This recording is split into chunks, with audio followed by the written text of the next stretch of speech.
कधी विचार केलाय का की एखादं राज्य आपल्या लाखो विद्यार्थ्यांची शिकण्याची पातळी एकाच वेळी अगदी अचूकपणे कशी तपासू शकतं?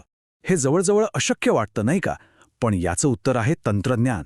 आणि आज आपण याच तंत्रज्ञानावर आधारित निपुण महाराष्ट्र मिशनबद्दल बोलणार आहोत, जे हेच मोठं ध्येय साध्य करण्यासाठी उचललेलं एक क्रांतिकारी पाऊल आहे. हा प्रश्न खरंच खूप मोठा आहे. विचार करा, प्रत्येक शाळेत, प्रत्येक वर्गात मुलं काय शिकतायत हे सगळं एकाच ठिकाणी दिसू शकलं तर किती मोठी गोष्ट होईल ही. आणि हेच आव्हान निपुण महाराष्ट्र मिशनने स्वीकारलं आहे. चला तर याच्या मुळाशी जाऊया आणि पाहूया हे नक्की कसं काम करतं. तर ही मोहीम काही अचानक सुरू झालेली नाहीये. याच्यामागे खूप मोठी एक व्यापक राष्ट्रीय योजना आहे. महाराष्ट्राचं हे पाऊल म्हणजे निपुण भारत या मोठ्या राष्ट्रीय योजनेचाच एक महत्त्वाचा भाग आहे.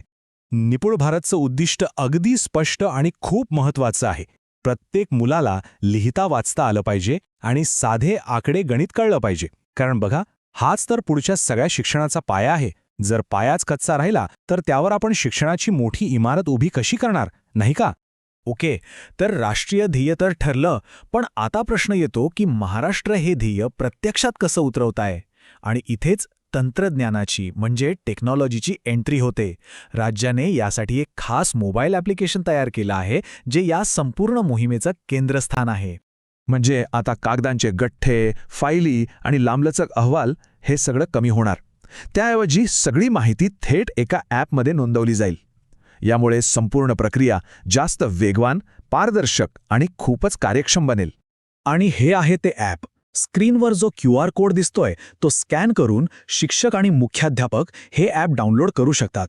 आणि हो, हे SCERT म्हणजेच राज्य शैक्षणिक संशोधन व प्रशिक्षण परिषदेचं अधिकृत ॲप आहे. त्यामुळे याची विश्वासार्हता 100% आहे. चला, आता या मोहिमेच्या सर्वात महत्त्वाच्या भागाकडे म्हणजे प्रत्यक्ष कृती आराखड्याकडे वळूया. डिसेंबर 2025 मध्ये नेमकं काय आणि कसं करायचं आहे याची ही एक स्टेप बाय स्टेप गाईड आहे. या तारखांकडे नीट लक्ष द्या. 10 ते 14 डिसेंबर हा तयारीचा काळ आहे, म्हणजे सगळी माहिती अपडेट करायची. त्यानंतर 15 ते 20 डिसेंबर दरम्यान मूल्यांकनाचा पहिला टप्पा सुरू होईल. आणि मग 22 ते 27 डिसेंबरला दुसरा टप्पा पार पडेल.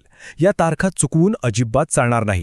हा तक्ता बघा, सगळं चित्र अगदी स्पष्ट होईल. पहिला टप्पा म्हणजे तयारीचा टप्पा संपूर्ण राज्यासाठी आहे.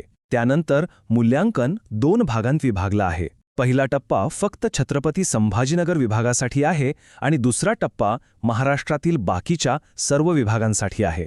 इथे शालार्थ हा शब्द खूप महत्त्वाचा आहे. तर हे शालार्थ 2.0 आहे तरी काय? सोप्या भाषेत सांगायचं तर हे एक असं डिजिटल व्यासपीठ आहे जिथे राज्यातील प्रत्येक शिक्षकाची आणि कर्मचाऱ्याची अचूक माहिती असते. खरं तर हे या संपूर्ण प्रणालीचं डिजिटल हृदय आहे. जर इथली माहिती चुकली तर ॲप नीट काम करणार नाही. मुख्याध्यापकांसाठी ही 4 पावलं म्हणजे या मोहिमेचा पायाच आहेत.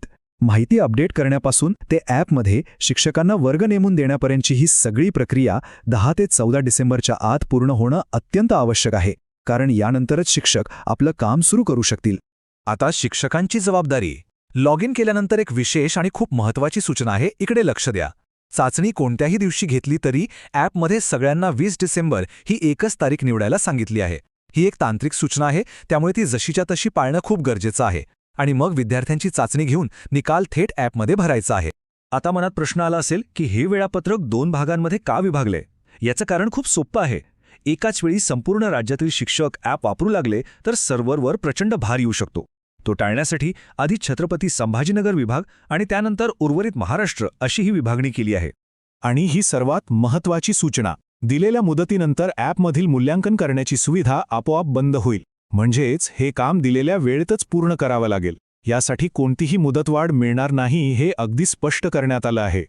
बरं, समजा डिसेंबरमध्ये ही सगळी माहिती यशस्वीपणे गोळा झाली, पण मग त्याचं काय? ह्या आकड्यांचा आणि माहितीचा पुढे काय उपयोग होणार? इथेच या योजनेचं खरंच सामर्थ्य दडलेलं आहे. या प्रणालीचे फायदे खरंच खूप मोठे आहेत. शिक्षकांना आपल्या वर्गाचा निकाल लगेच कळेल. अधिकाऱ्यांना कोणत्या शाळेत किंवा तालुक्यात जास्त लक्ष देण्याची गरज आहे हे थेट डॅशबोर्डवर दिसेल. सगळ्यात महत्त्वाचं म्हणजे वेळ वाचेल आणि ऑगस्ट 2025च्या निकालांची तुलना करून खरी प्रगती मोजता येईल. आणि हे लक्षात ठेवणं खूप गरजेचं आहे की ही काही एकदाच होणारी परीक्षा नाहीये. हे एक सातत्यपूर्ण मूल्यमापन आहे. यातून शिक्षण पद्धतीत सतत सुधारणा करण्याची एक नवीन प्रक्रिया सुरू होत आहे. आणि हे सातत्य या वेळापत्रकातून अगदी स्पष्ट दिसतंय. डिसेंबरनंतर लगेचच जानेवारी, फेब्रुवारी आणि मार्च 2026 मध्येही अशाच चाचण्या घेतल्या जाणार आहेत.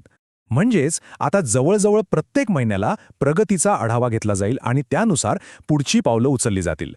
तर मग शेवटचा प्रश्न तोच आहे. तंत्रज्ञान आणि माहितीवर आधारलेला हा दृष्टिकोन महाराष्ट्राच्या शिक्षण व्यवस्थेत खरंच एक सकारात्मक क्रांती घडवेल का? यामुळे प्रत्येक मुलाचा पाया मजबूत होऊन त्याचं भविष्य उज्ज्वल होण्यास मदत होईल का? याचं उत्तर तर येणारा काळच देईल, पण ही सुरुवात नक्कीच खूप आश्वासक आहे, यात शंका नाही.